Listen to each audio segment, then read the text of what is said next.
So we were talking about using a specific URL for our tool development and testing. And what we'll be running on that URL is this HTML file that I've created called index.html. And it's a file that contains some vulnerabilities. It's got a very simple structure, but it's got enough going on that we are going to see what the vulnerabilities look like, and we can use them in our reporting and analysis. And what we're going to use is actually another useful Python tool called the HTTP server.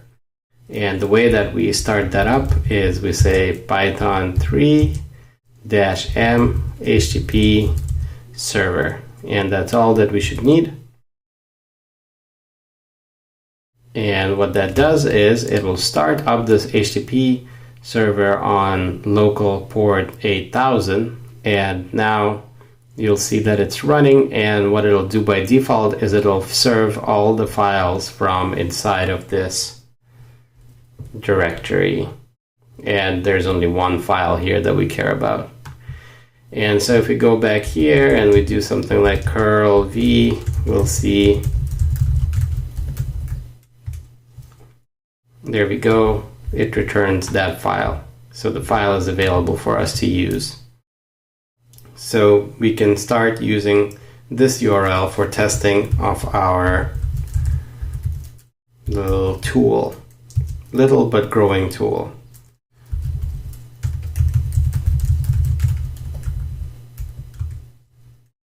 And there we go, it's printing out the HTML it's getting back. So it's successfully making the request, and then it's bringing back the document, and it's printing out the document. So now we have enough that we can actually start to parse the document that we're getting back. And that is going to be more code over in this success scenario. And this is where we add in our parsing. So of course, following a pattern that you've seen established already, we are going to parse using a special package that Python provides us from URL-lib. We are going to take parse and import it as URL parse.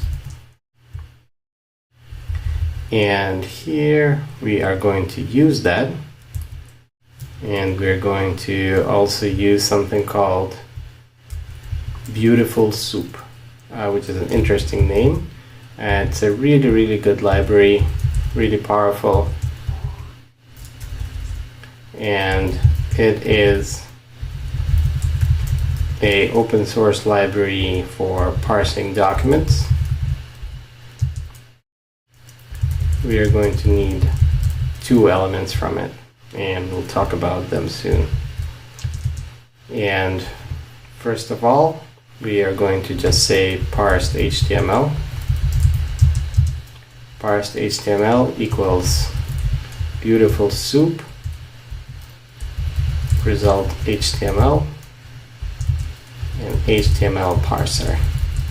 So let's see what this means. It means that we are taking a new variable parsed HTML and assigning it the results of calling the beautiful soup constructor on result HTML using HTML parser as the default parser.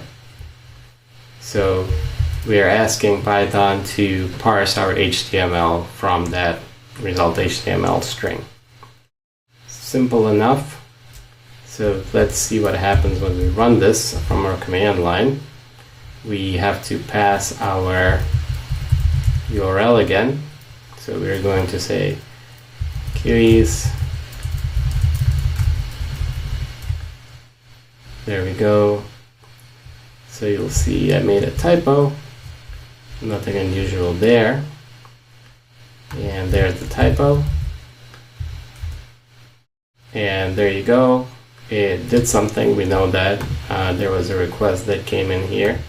So why don't we see anything? Because we did not print anything. Okay, simple enough. Let's print parsed HTML, right?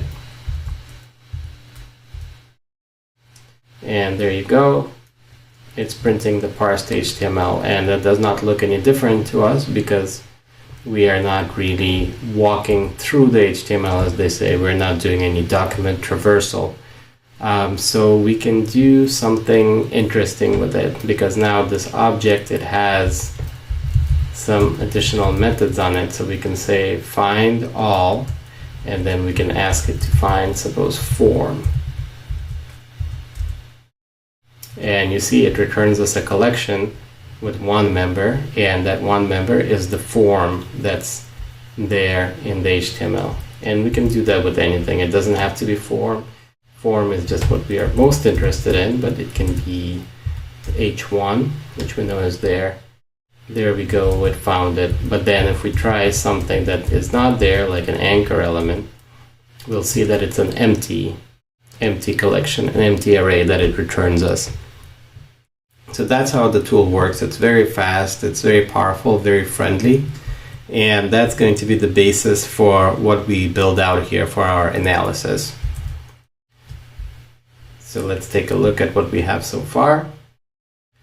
We will change this back to form, and we'll change this so that instead of a printout, it has this forms, find all, and now we have this variable. And we're going to continue looking at forms and how we're going to analyze them in the next lecture.